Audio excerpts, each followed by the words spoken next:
Y muchas gracias a ustedes por acompañarnos a discernir sobre este tema. La pregunta aquí es, ¿cuál es el futuro de la escuela?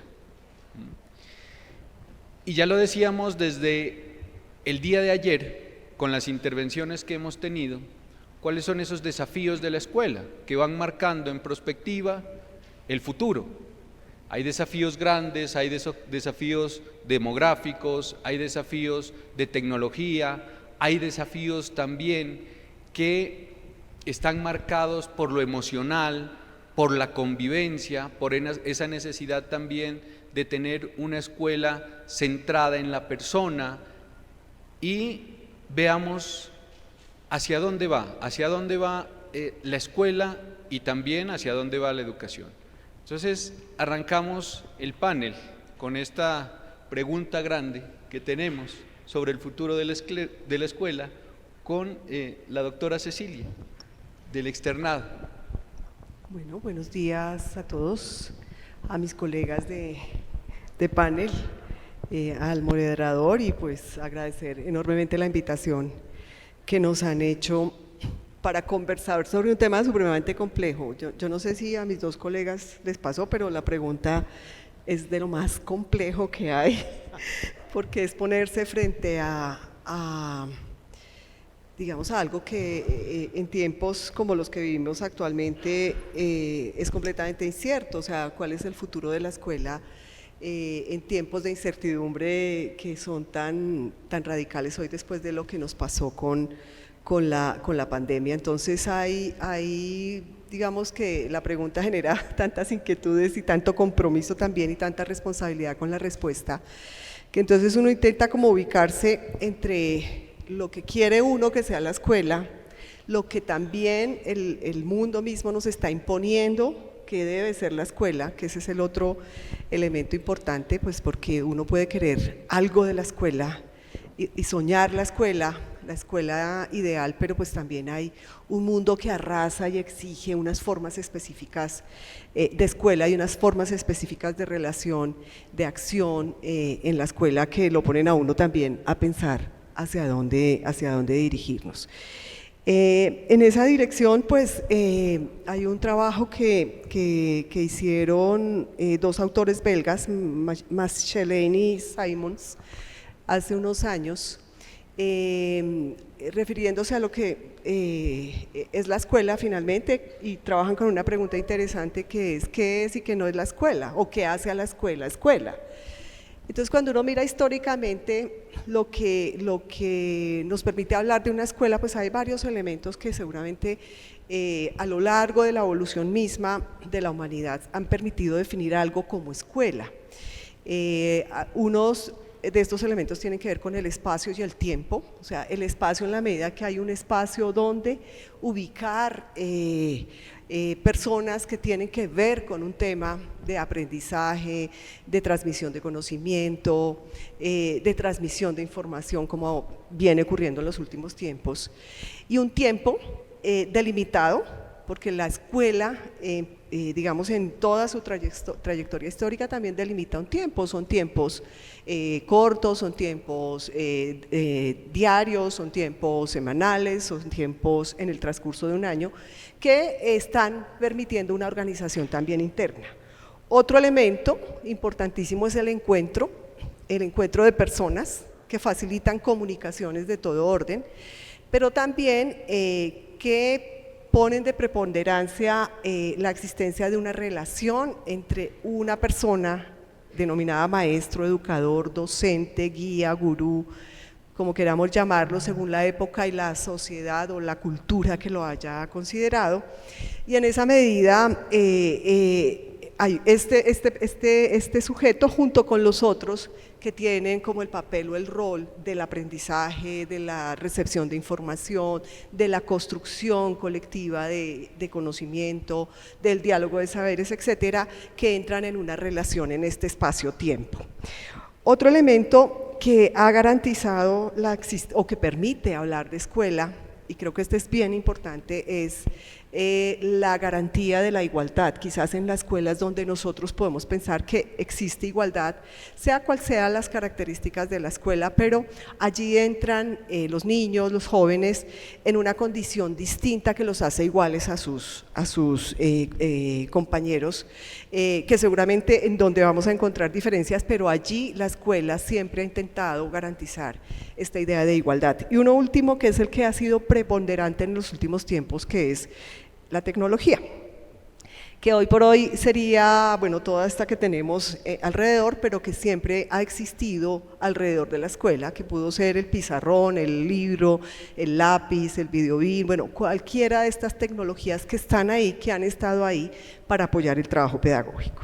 Entonces, bajo esta consideración y bajo la consideración de lo que hoy tenemos en el mundo, hoy tenemos un mundo con unas características particulares como en cada época, que hoy nos tienen, digamos, en situaciones de crisis, el cambio climático, por ejemplo, la desigualdad que sigue persistiendo en la humanidad, desigualdad económica y social, que a pesar de todos los esfuerzos de la humanidad por entender y mejorar sus condiciones, sigue prevaleciendo en el mundo y que parece que aumentara.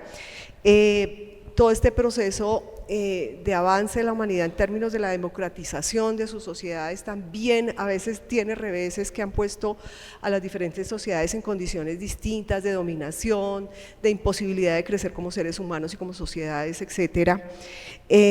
También la automatización de los procesos que está viendo la humanidad, que están poniendo de cierta manera en crisis a la misma humanidad, a pesar de todo el desarrollo y de todas las posibilidades que tiene la tecnología y la automatización para garantizar el bienestar del ser humano, también se plantea como un riesgo para la humanidad misma. Estamos enfrentando la cancelación de vínculos laborales de muchísimas personas en las grandes empresas del mundo por todos estos procesos de automatización, y por supuesto siempre está la alarma de la posibilidad de que el maestro ya no sea un ser humano sino sea un robot, cosa posible, pero que está manifestándose como una alerta importante. Frente a todo esto y a todo el avance que se ha tenido en torno a la educación, hay unas cifras que todavía yo diría que deberían preocuparnos enormemente al sector educativo, y son las cifras de desescolarización que tiene el mundo. El informe de 2023 de la UNESCO muestra 250 millones de niños que no están escolarizados. Pero que no estar escolarizado en estos términos significa no recibir ningún tipo de aprendizaje, porque hay niños desescolarizados que tienen posibilidades de aprendizaje, pero estos a los que se refiere UNESCO no están escolarizados, y Latinoamérica tiene unos números también bastante importantes. Con todo este breve contexto, ¿qué esperaría uno o cómo vería uno una escuela o cómo sería el futuro de la escuela, considerando estas condiciones, considerando un poco la historia, considerando que la escuela también responde a las necesidades del momento, a la manera como ha evolucionado la humanidad y a qué requiere la humanidad en cada uno de sus momentos? Pues yo he recogido como 5 elementos que me parece importante referir. El primero de ellos es pensar que la escuela que viene, o que el futuro de esta escuela tendría que ser un futuro, digamos, cimentado sobre la flexibilidad, por ejemplo, la flexibilidad en tiempos, la flexibilidad en espacios, la flexibilidad en saberes, que van a implicar no la estructura que tenemos hoy, que es tan fuerte sobre la institución educativa, especialmente, que es los currículos, digamos, atomizados que todavía existen, los tiempos delimitados de la escuela, la asignatura, digamos, todos estos elementos que hoy por hoy están siendo cuestionados para todo el sector educativo. Un segundo elemento que, si uno lee todos los informes de la UNESCO, lee todos los estudios que se están haciendo en los últimos tiempos, que aparece con mucha frecuencia, hay un estudio de la Universidad Nacional de México que hicieron que está publicado en 2024, que hace una consulta a los jóvenes sobre precisamente cuál es el futuro de la escuela. Y es persistente, lo hicieron en 3 países, Uruguay, México y en este momento creo que Argentina, el tercer país. Y lo que responden los jóvenes reiteradamente es la importancia de la diversidad, una escuela diversa. Y una escuela diversa no significa con estudiantes, o digamos considerando la diversidad de los estudiantes, sino también la diversidad de los maestros, que es un tema que poco hemos trabajado.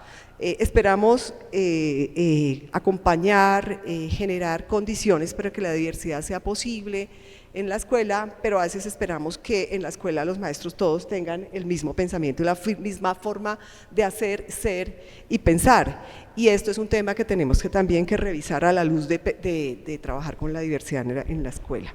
Otro tema importantísimo que surge casi de todas estas reflexiones es una escuela para la protección y el cuidado. Esto ha sido preponderante especialmente en los últimos tiempos, por todo lo que nos ha pasado como humanidad, pero también por todas las formas de relación que se están presentando en la sociedad, que han generado mucho maltrato, especialmente con las poblaciones más jóvenes. Entonces, una escuela que proteja y cuide a sus niños, a sus maestros, a sus directivos, es una escuela que uno debería pensar para este futuro próximo.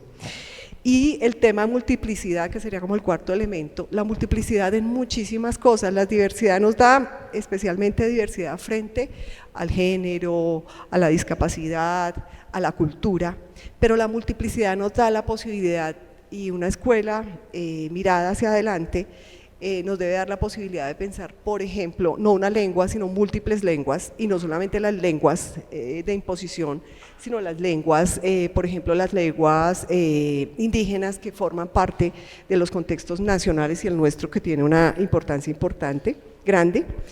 El cambio climático, que implica llevar a la escuela y que la escuela se apropie y genere también conocimiento y manejo de lo que significa todo esto que está pasando con la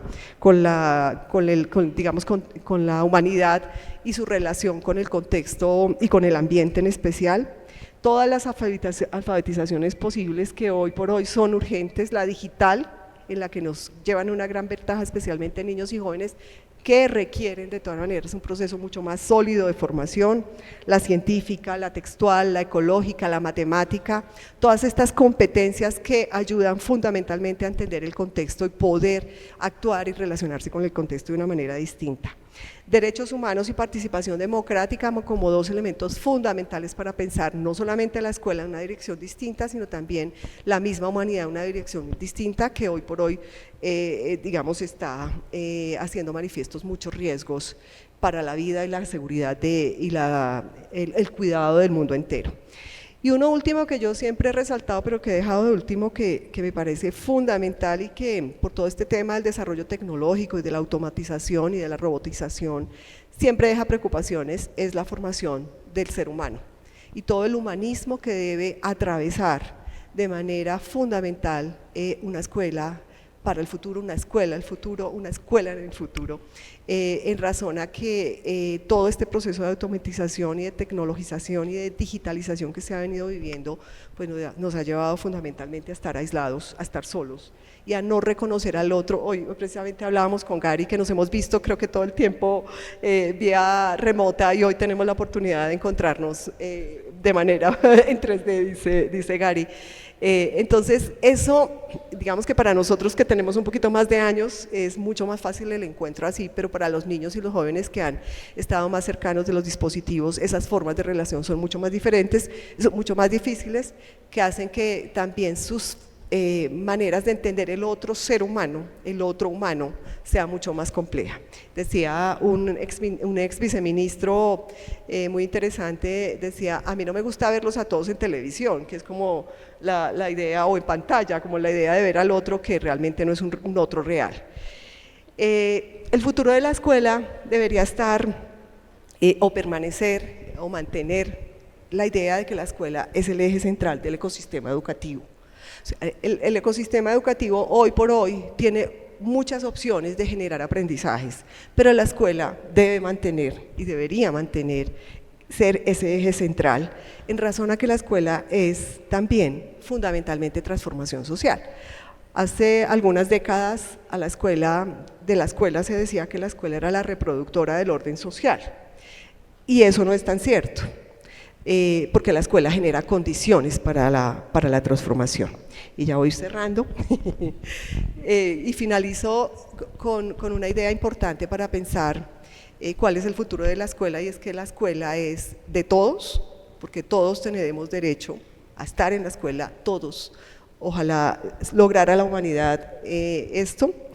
La escuela es para todos, nadie debe quedar por fuera de la escuela, sea cual sea su característica y su condición, y debe ser por todos, en la razón a que todos apostamos por la escuela. Muchísimas gracias. Muchísimas gracias a usted, doctora Cecilia, por hacernos esa aproximación a los desafíos y mostrarnos también cuál sería ese futuro de la escuela, que viene marcado por el respeto a la diversidad, por la integración de la tecnología, por poner realmente en el centro a la persona, y no solamente estoy hablando de los estudiantes, sino también de todos aquellos los que interactuamos en la escuela, ¿no? Bueno, fue muy concreta en su visión de cuál es el futuro de la escuela. Vamos con el doctor Diego, decano de la Facultad de Educación de la Universidad de los Andes, de La Sabana. Bueno, muy buenos, ¿sí me escuchan? ¿Sí? Muy buenos días a todos. Un saludo muy especial para las directivas del colegio y el agradecimiento por habernos invitado a participar de este panel. Como decía Cecilia ahorita, la pregunta es una pregunta bien sugestiva, ¿no? Parece fácil al principio, pero realmente tiene varias tentaciones. Entonces, pues uno puede hablar, por ejemplo, como el informe que decía Cecilia, de reimaginar la educación que sacó la UNESCO el año pasado. Bueno, ahí hay todo un tema sobre la educación y una reflexión importante sobre el futuro de la educación.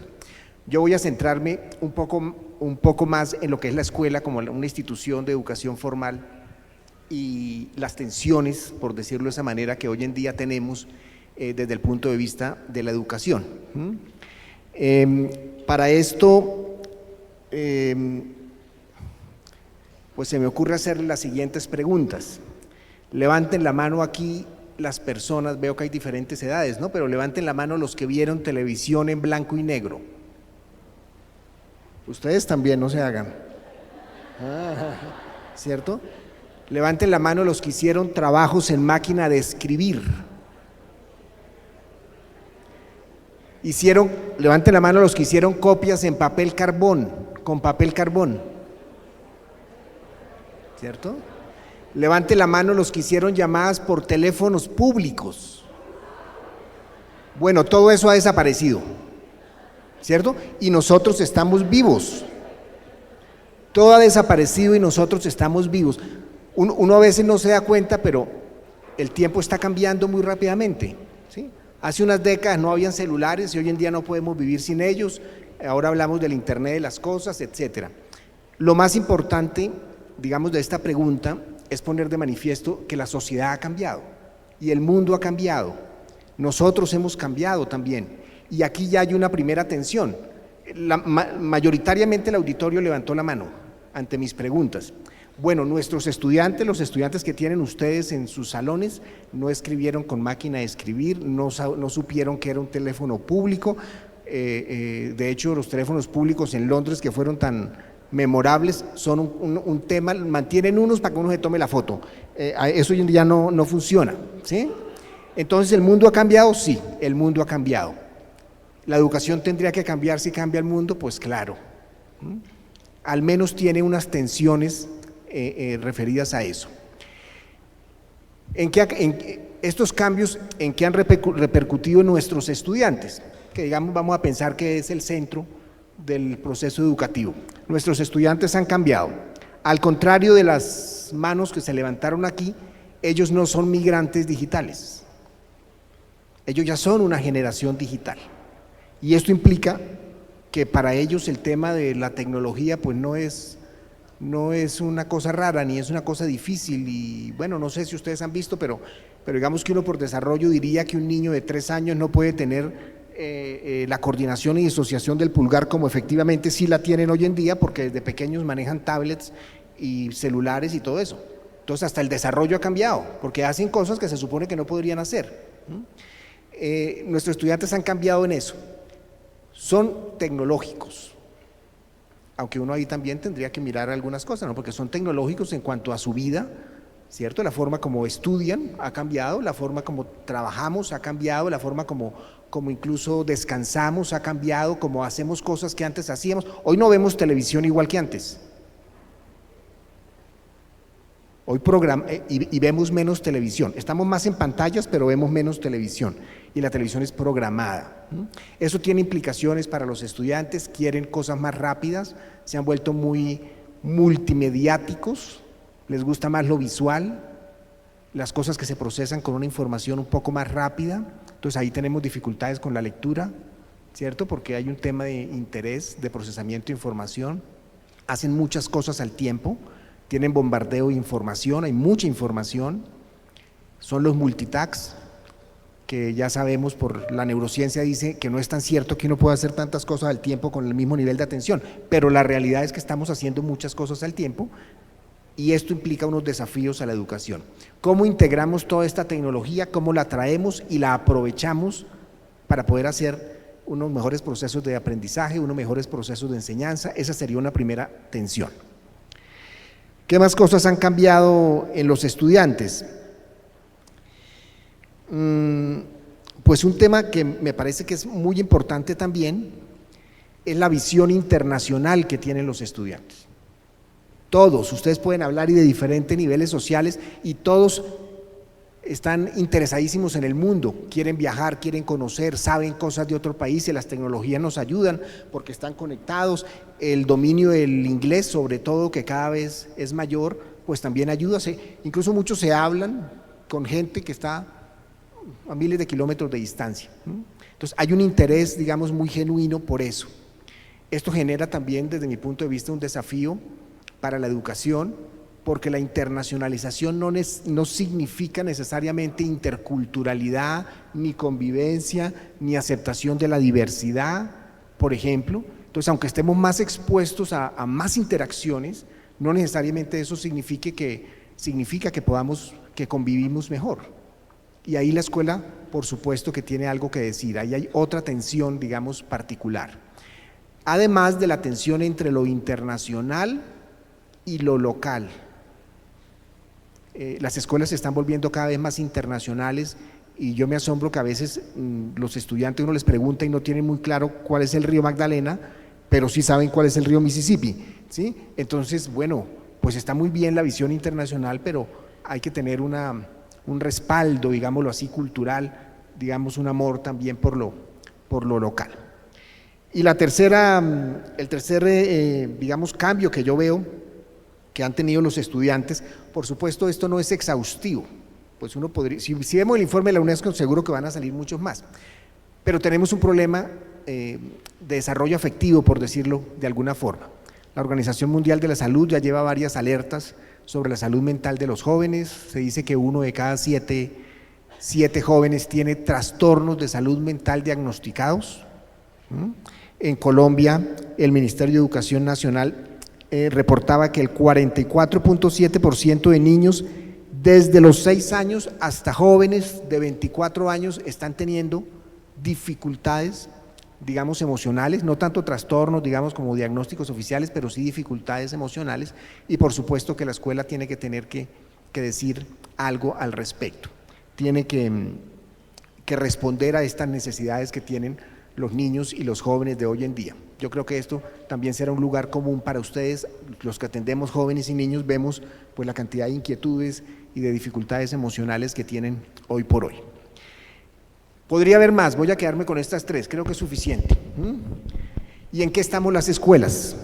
Las escuelas tenemos dificultades, mucha evaluación, estamos en el mundo de la evaluación de calidad, entonces hay indicadores, yo estoy seguro que ustedes hacen informes para los diferentes procesos de calidad que tenemos.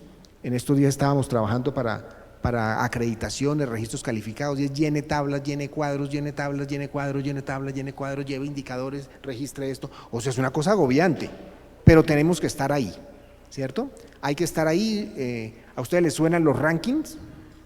Más o menos, ¿no? Suenan los rankings, ¿no? Entonces nos están midiendo todo el tiempo, el ranking, el ranking, el ranking, el ranking. Y los rankings pues son a veces un poco engañosos, porque uno ve que salió en el primer puesto y el otro está en el 10º. ¿Y habrá diferencias significativas entre el puntaje que sacó el de 1 y el que sacó el 10? De pronto no, pero no importa, ¿cierto? Porque además, pues estamos en un mundo de competencia. Entonces tenemos que ofrecer más cosas y ofrecer más cosas y ofrecer más cosas, y entonces ya no es suficiente con el inglés, entonces el colegio del lado sacó francés y entonces ahora yo tengo que sacar alemán y entonces ahora yo… Bueno, no sé, llenamos. En una competencia también las escuelas, que yo creo que el peligro es que nos hace perder el foco, realmente lo que es lo educativo.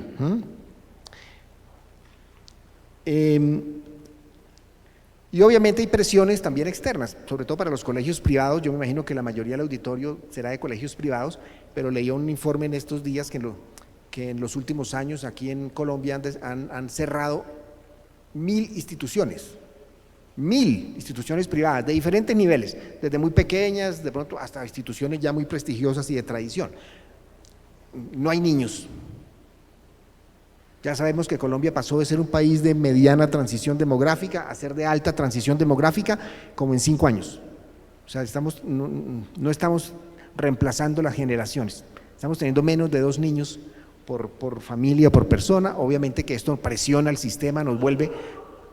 Tenemos una tendencia a la competencia y esto nos vuelve más competitivos. Entonces, ¿cómo reaccionamos a esa competencia? Con este panorama, ¿cuál debe ser la escuela del futuro?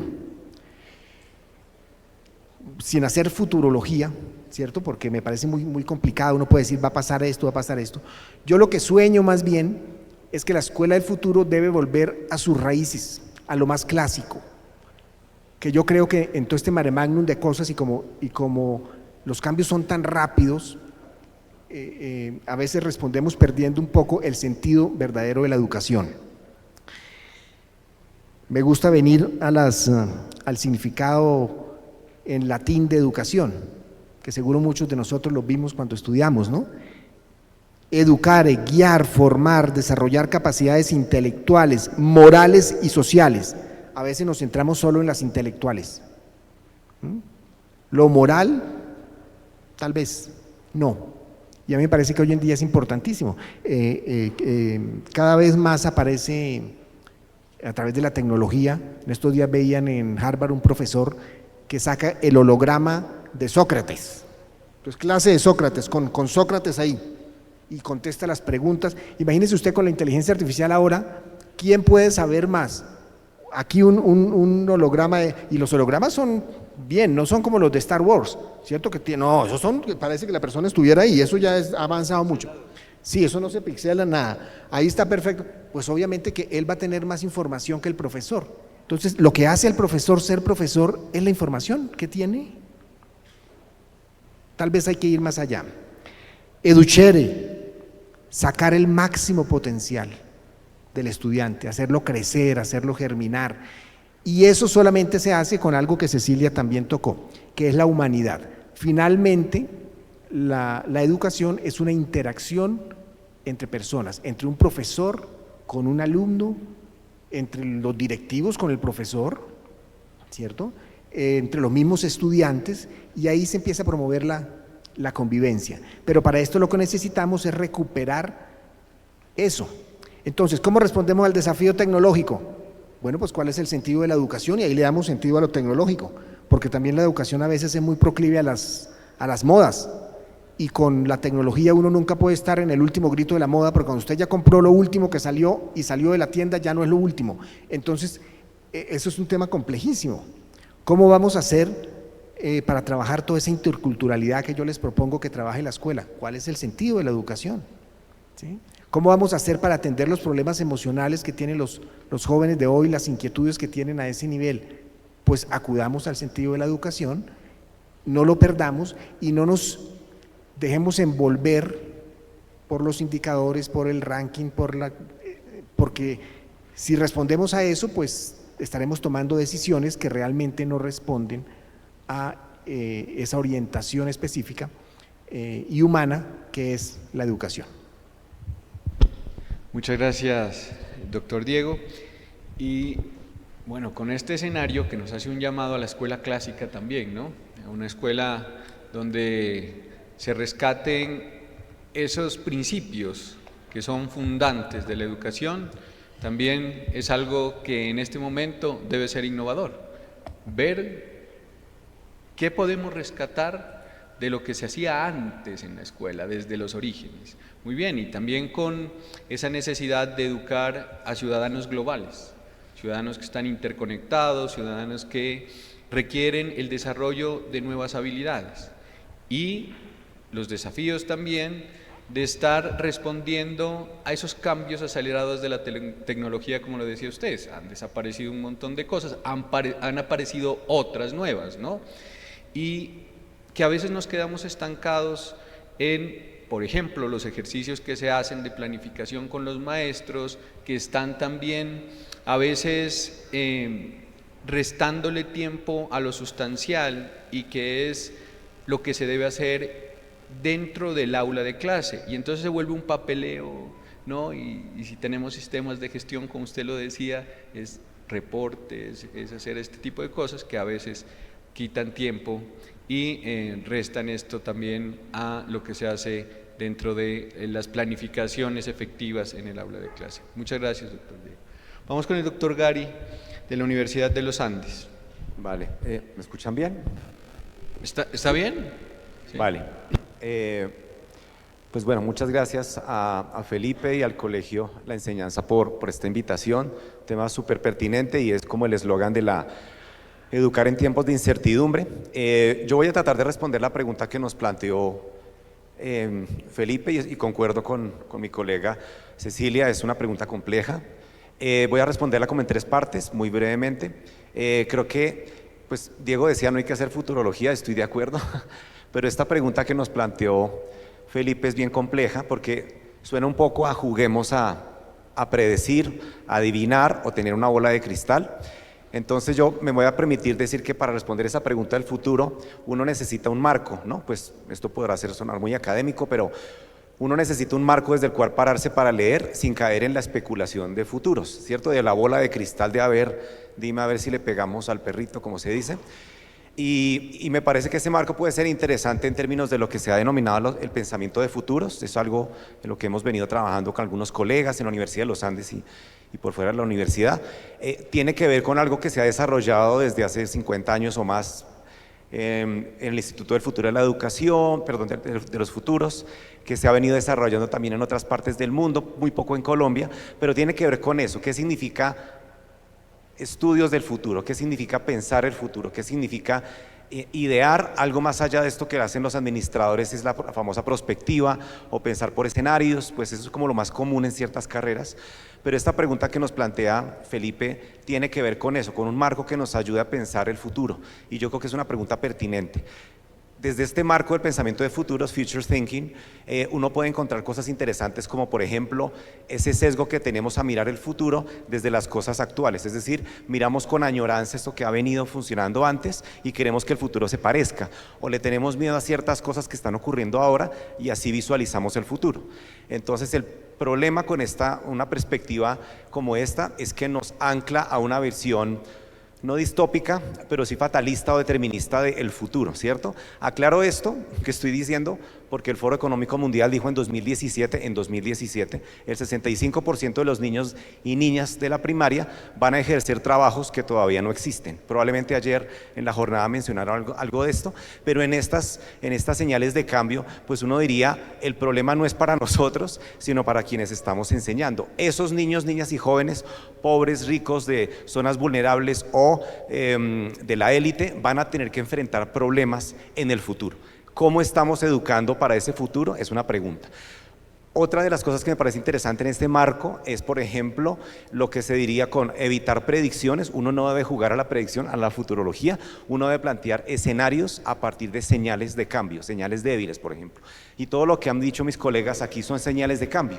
2024 fue el 14% de declive del crecimiento poblacional. Eso significa que ya en Colombia nos adelantamos 30 años, estamos teniendo un declive poblacional, envejecimiento poblacional más bien. Eso significa que probablemente el sector educativo se va a golpear, se ha dicho hasta la saciedad, y eso es apenas una señal de cambio. ¿Cómo jugamos con esas señales de cambio que están apareciendo? Yo creo que es también una lección de cómo enseñamos a nuestras generaciones futuras de jóvenes, niños, niñas y jóvenes, a pensar en términos de futuro, ¿cierto? De generar escenarios de prospectiva, pero basadas en señales actuales. Eso en los estudios de futuro se llama identificar señales de cambio y trabajar con tendencias. En ese sentido, lo que ha hecho, creo que Cecilia mencionaba, también Diego, algunos informes. Yo les invito a que ustedes pues se acerquen a estos estudios de la OCDE. Se dice que la UNESCO hace filosofía del futuro de la educación y la OCDE hace ciencia del futuro de la educación. Bueno, eso es una lectura crítica que se ha hecho muy interesante,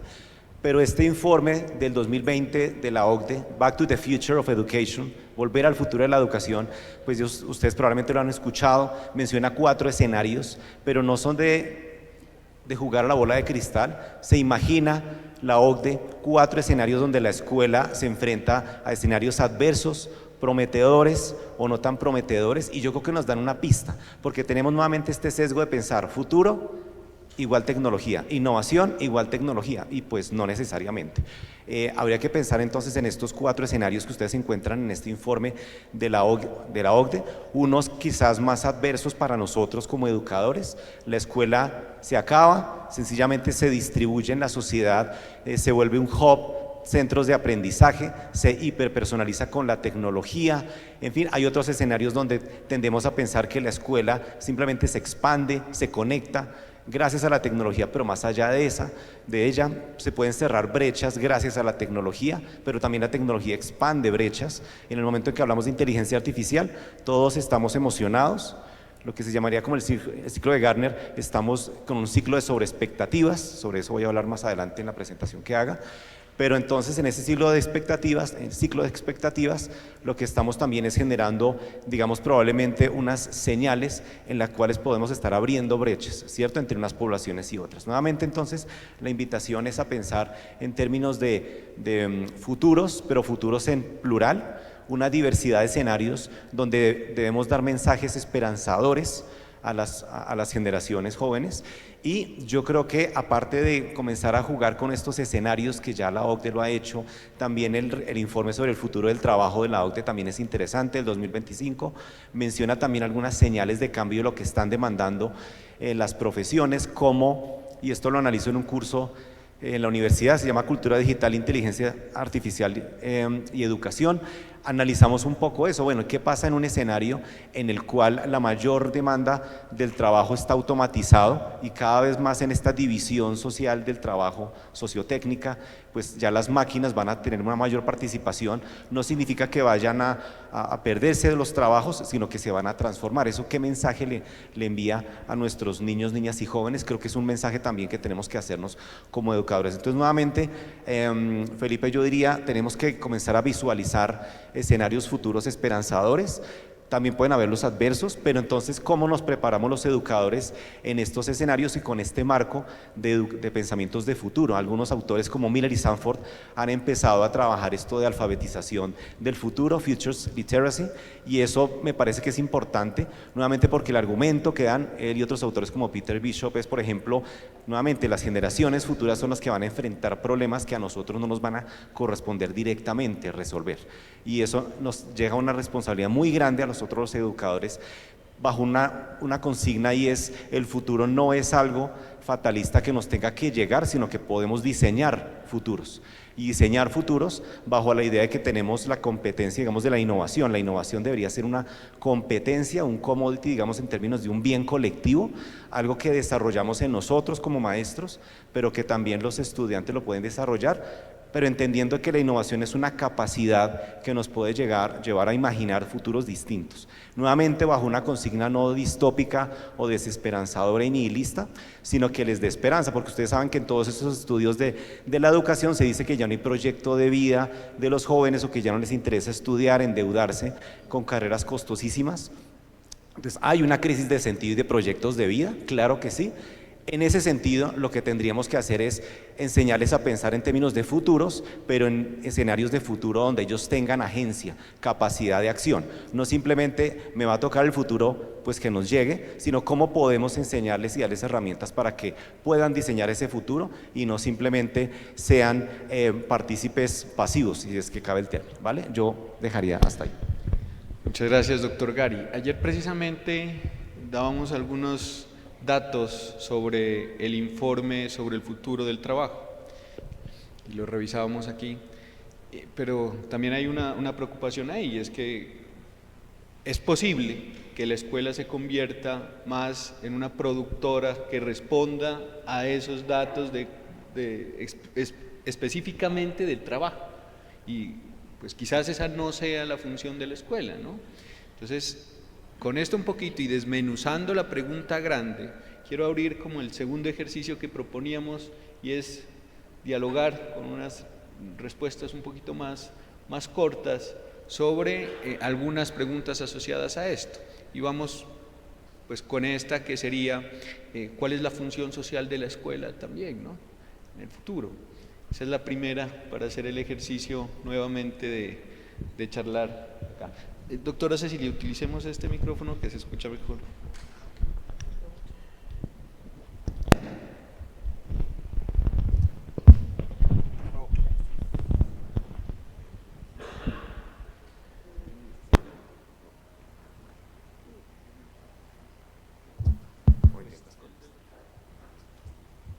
Gracias. Ahora sí.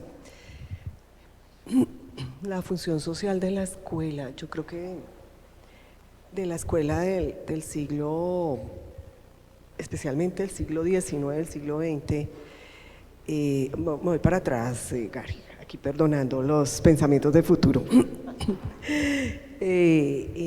Hay una tarea que la escuela siempre ha tenido, y es su papel de transformadora de la sociedad, porque la escuela, lo decía hace un momento, la escuela da las condiciones de igualdad, da las condiciones de oportunidad, da las posibilidades de relación para que, digamos, bajo esas condiciones se puedan generar las transformaciones. Insisto en que esa idea de que la escuela era la reproductora del orden social no es tan cierta, especialmente cuando la escuela se ha venido transformando, digamos, en sus principios, se han incorporado algunas ideas de libertad a la escuela mucho más amplias. O sea, la escuela convencional del siglo XIX, por ejemplo, más cerrada, más aconductada, más disciplinada, no es la escuela de hoy. La escuela de hoy es una escuela de mayor libertad, pero también es una escuela que debe trabajar por los principios, el principio ético, el principio de la colaboración, el principio de la cooperación, y en esa medida tiene una función social. O sea, la escuela existe para garantizar que un Estado, a través de sus gobiernos, logre avanzar, progresar, transformarse, darle a sus ciudadanos lo mejor. Y en esa medida la escuela tiene una función importante, porque la escuela recoge algunos miembros de la sociedad que son los más importantes, quizás porque son los más jóvenes, y les da herramientas para vivir de mejor manera la vida. Es, digamos, lo que uno esperaría de la escuela.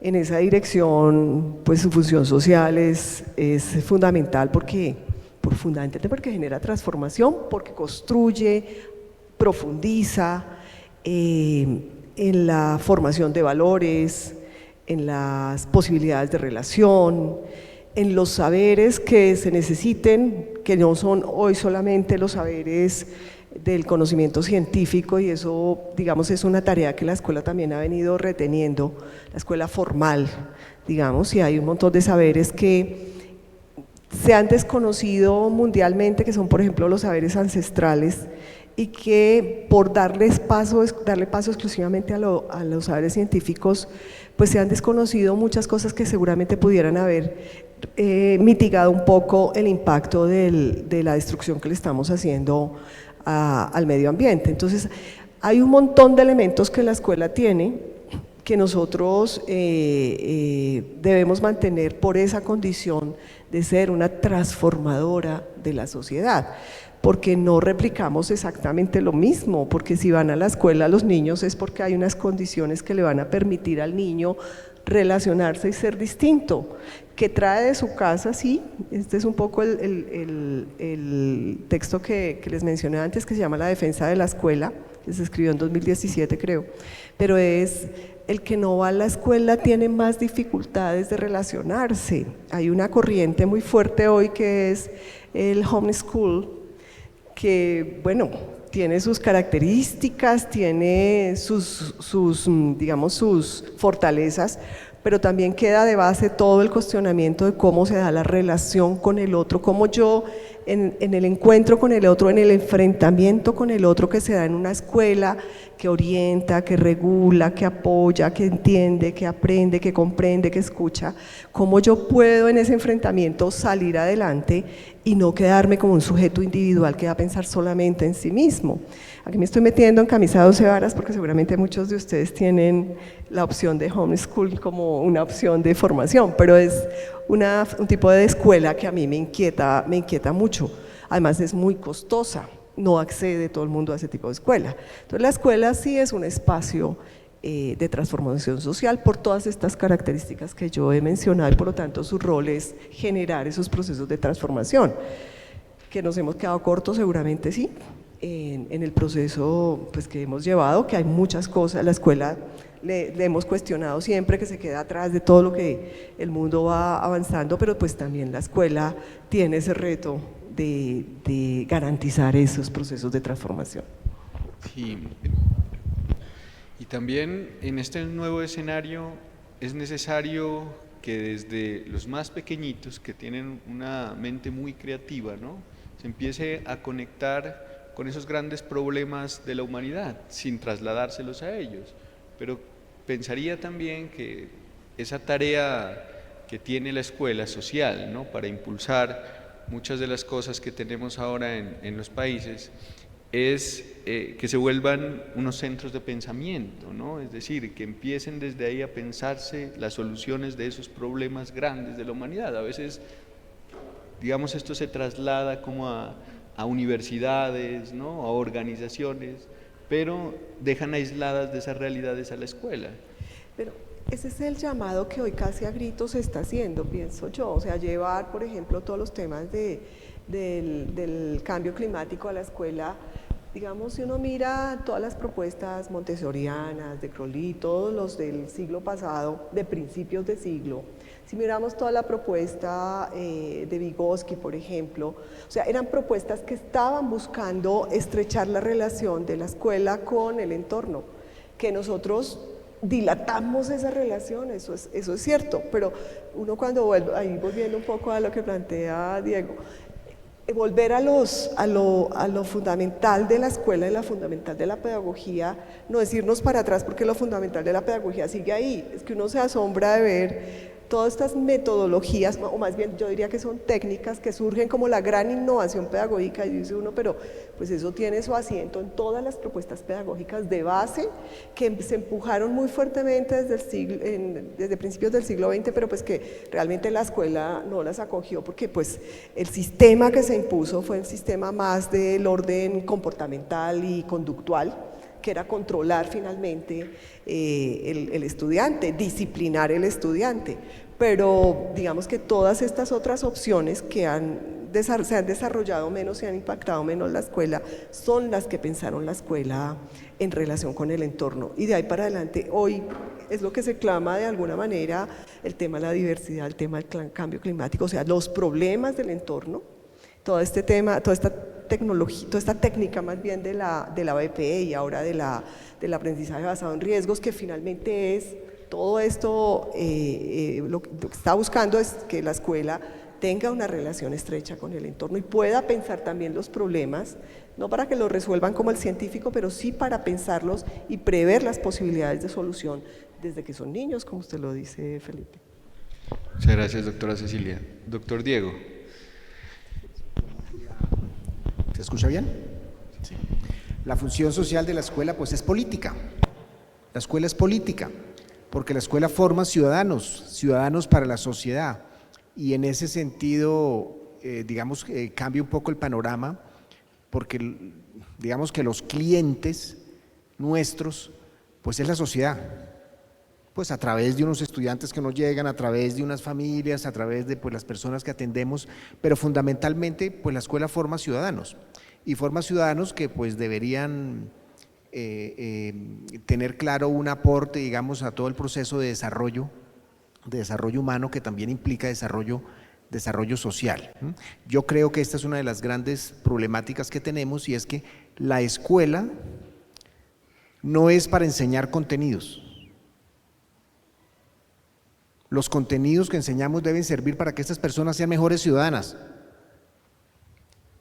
Si saben matemáticas, por ejemplo, que nosotros matemáticas y sobre todo esas áreas son las más fuertes, que les damos mucha importancia en las escuelas, pero ¿eso para qué? O sea, ¿para qué uno sabe que 2 más 2 son 4? ¿Para qué?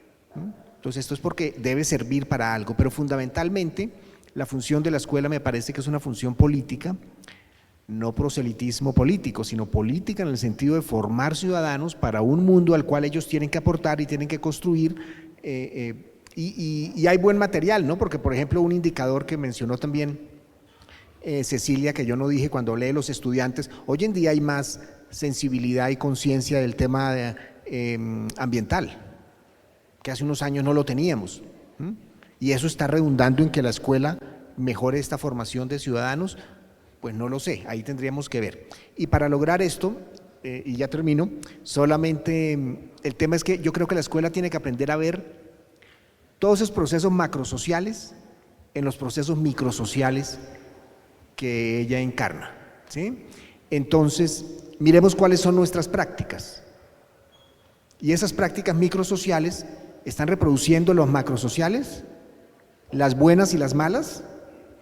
Por ejemplo, yo tenía un estudiante que me decía, no, para entrar al equipo de básquet, eso es una rosca. Entonces, si hay roscas en la escuela, pues se fregó la sociedad. Porque imagínense los ciudadanos que estamos formando. Hay que ver eso micro en lo macro, o lo macro en lo micro. Y si cambiamos lo micro, también hacemos cambios en lo macro, en esos fenómenos macrosociales. Muchas gracias, doctor Gary. Vale, no, yo recapitulo cosas que ya han dicho mis colegas. En efecto, la función, casi que es una redundancia, la función social de la escuela es esa, la socialización. Hay un proyecto, yo estaba en el colegio en los 90, que se llamaba el Proyecto Atlántida, generó como 3 volúmenes, pero de todo ese estudio, de todos esos hallazgos que salieron del Proyecto Atlántida, finalmente una conclusión central era: lo más importante del colegio no eran los contenidos, las materias, el cumplimiento de requisitos, la evaluación, sino la socialización. Entonces yo creo que eso sigue siendo perenne, sigue siendo vigente. Lo más importante de la escuela, el sistema educativo, es que nos dé herramientas para formar ciudadanos competentes, pero entendiendo la competencia de una manera discutida, que entendamos qué significa que un ciudadano es competente, ciudadano del mundo. Y en ese sentido, pues me asusta también estas propuestas donde estoy de acuerdo con Cecilia. Casualmente esta semana estábamos hablando con un colega sobre el homeschooling, que es una propuesta respetable y adoptada por muchos padres de familia. Es una cierta tendencia que se está dando hoy en el mundo, pero nuevamente las preguntas que le quedan a uno es: ¿qué posibilidad de socialización hay allí, de enfrentarse al mundo? Yo diría que la función de la escuela es ser una membrana porosa que se conecte, que se deje irradiar, chocar, digamos, del mundo, no ser burbujas, no ser islotes, sino que de alguna manera esté conectada. Y nuevamente nos encontramos con Cecilia en términos de las pedagogías activas del comienzos del siglo XX y finales del XIX.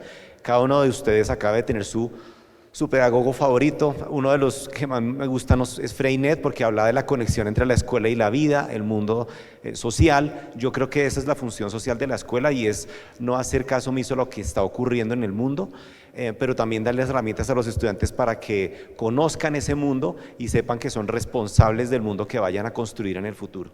Entonces yo creo que ahí tenemos todo un reto. Esta discusión que hubo sobre los celulares en las instituciones educativas hizo que muchos rectores, tuvieran que hacer toda una labor pedagógica, no solamente de prohibición sobre la tecnología, pero una experiencia que escuché recientemente decía: le agradecemos a nuestro rector, decían los los chicos de 10º y 11, porque cuando nos dijeron que dejáramos los celulares esa semana como experimento, pues nos conocimos mucho más de lo que nos estábamos conociendo antes. O sea, fue un experimento que nos llevó a quitar de la ecuación la tecnología para encontrarnos con el otro. No significa que la tecnología sea per se mala, es la mediación que hacemos con ella, pero creo que es un llamado a la atención de qué tanto estamos socializando y qué estamos desarrollando en las escuelas en ese sentido.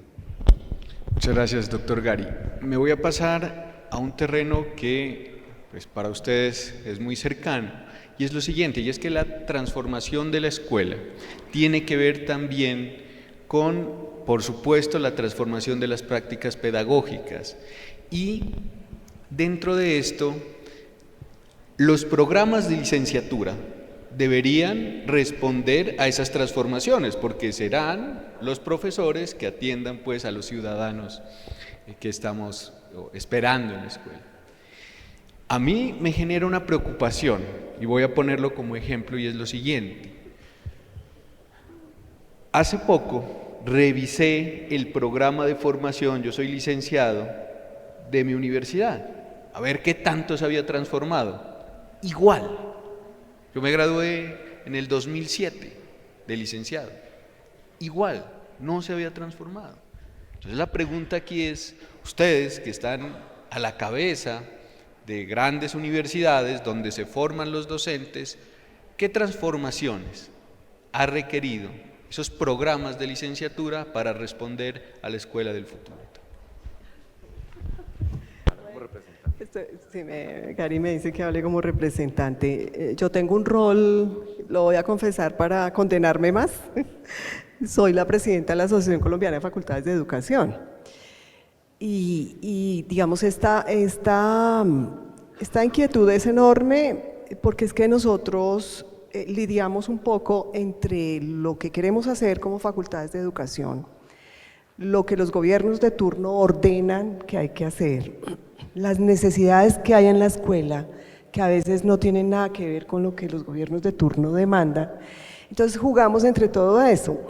Nosotros, o el país en el año 2017 sí, sacó una resolución muy discutida, muy peleada, que trazaba los lineamientos para la formación de los maestros del país, que tenía un componente muy fuerte en práctica pedagógica, que pues nosotros, a pesar de toda la discusión, lo consideramos muy valioso, porque era poder formar al licenciado desde los primeros semestres con un componente que fuera muy cercano a la realidad de la escuela, porque ocurría con muchos programas que pues la práctica pedagógica se hacía en los 3 últimos semestres o 2 últimos semestres, y entonces el estudiante cuando llegaba allá pues decía, no, esto no es lo mío, esto definitivamente no es, porque querámoslo o no, para ser maestro se requiere de mucha pasión, de mucha vocación, de mucho amor,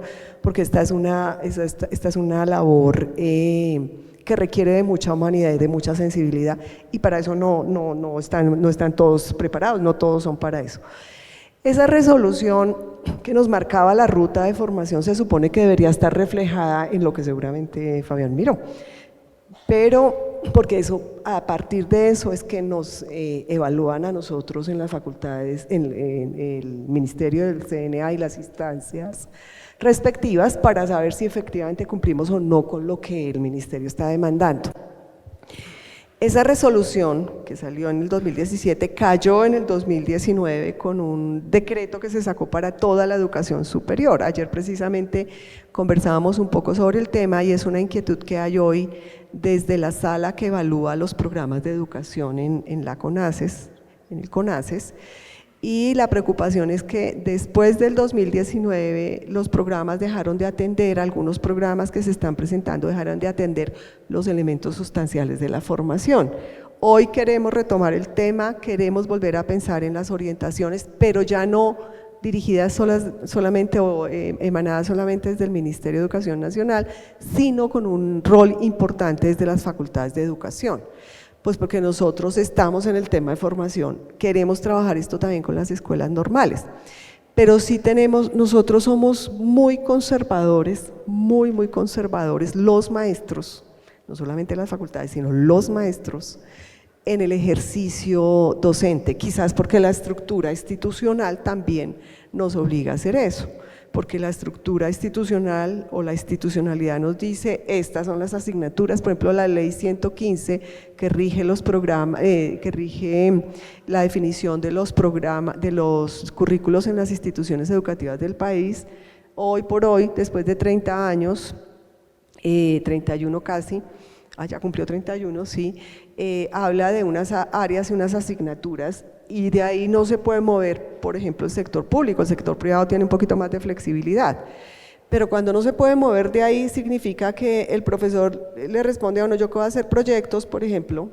si yo tengo que dictar es matemáticas y yo no puedo cambiar el horario porque eso implicaría unas transformaciones institucionales importantes para poder generar, digamos, unas formas distintas de trabajo.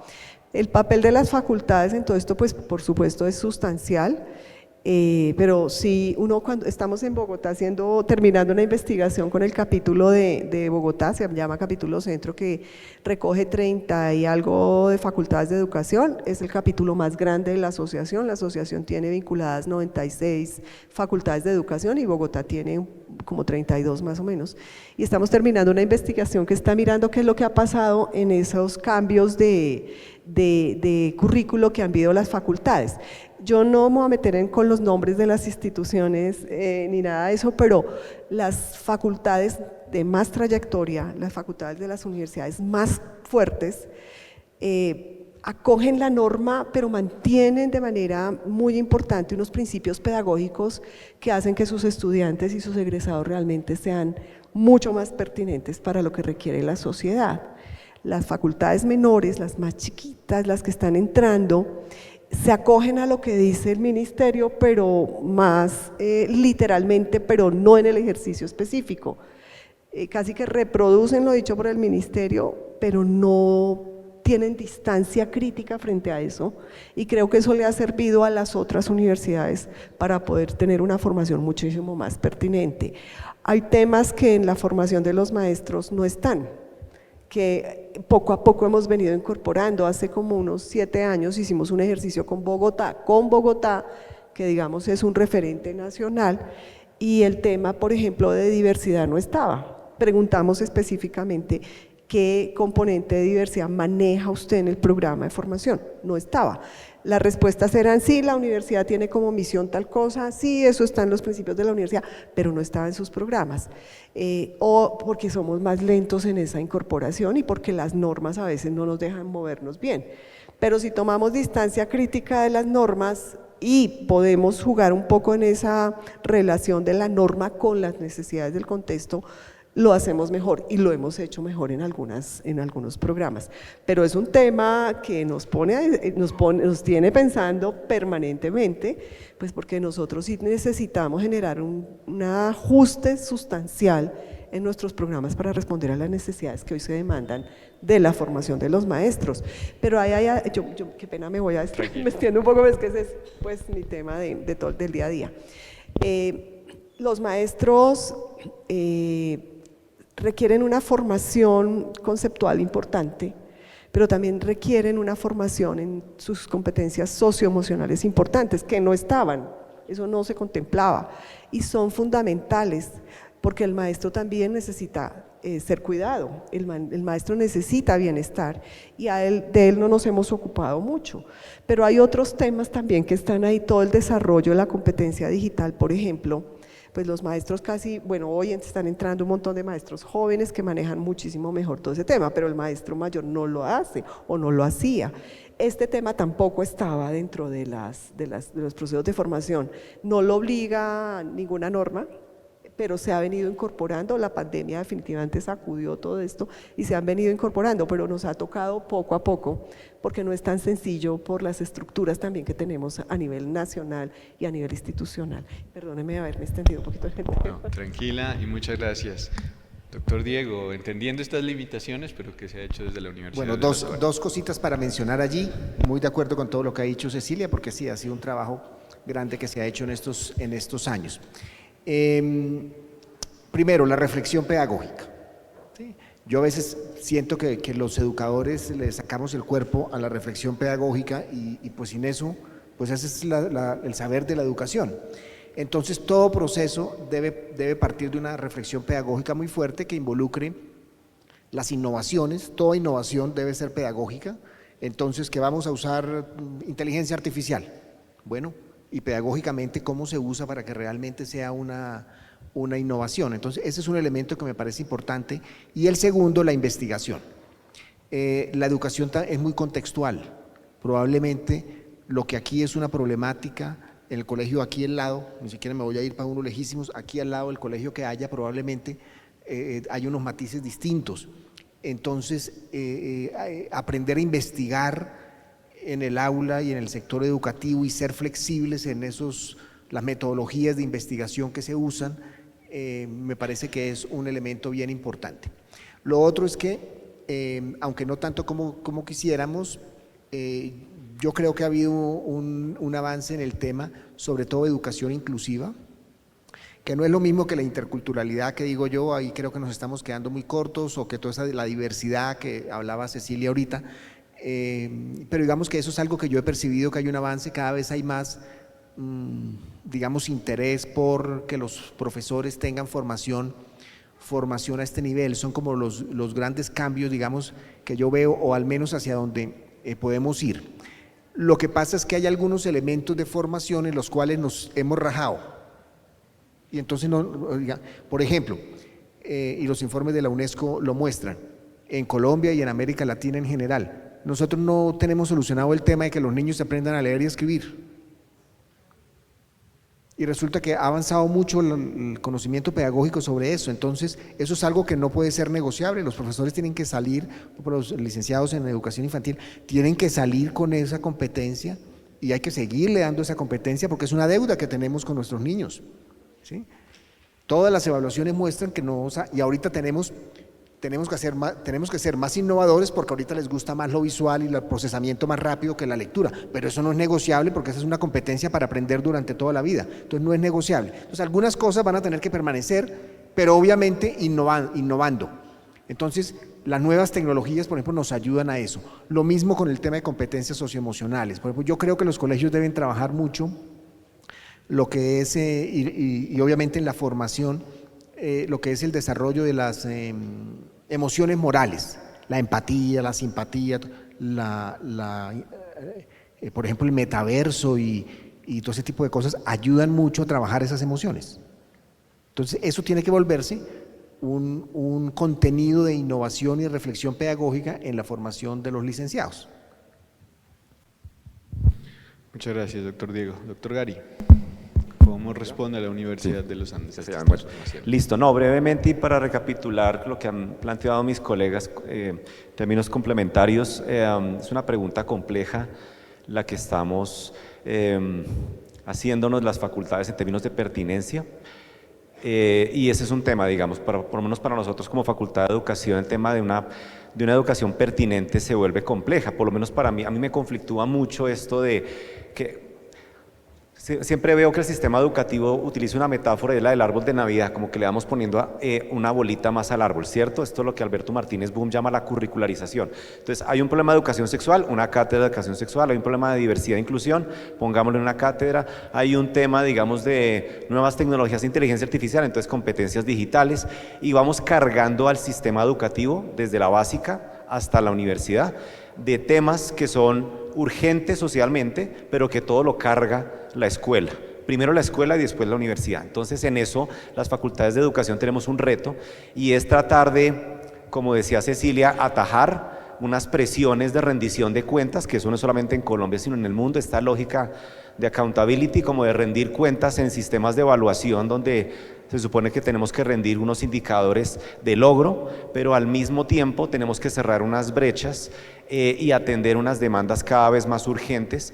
Pero el sistema educativo y el maestro en general en su práctica, pues claro, tiene que ser reflexivo, pero tiene que mediar en todas esas presiones por una escuela, una educación pertinente. Entonces, nosotros desde las facultades, estoy de acuerdo con Cecilia, porque lo hemos estado discutiendo desde Ascofade, es cómo analizar críticamente y reflexivamente esa política pública de educación, digamos, de formación de los maestros, para que sea pertinente y responda, pero que de alguna manera no pierda su carácter crítico y reflexivo y no simplemente esté a la orden del día de las demandas, porque entonces ahora estamos con inteligencia artificial, en unos años se va a venir digamos, la computación cuántica y toda la tecnología cuántica que se supone que es lo que va a suceder a la inteligencia artificial, pero antes estamos hablando de STEM, STEAM, y antes estamos hablando de una cosa, entonces de alguna manera vamos como fluctuando, y el tema de la pertinencia y los saberes perdurables pues es un tema.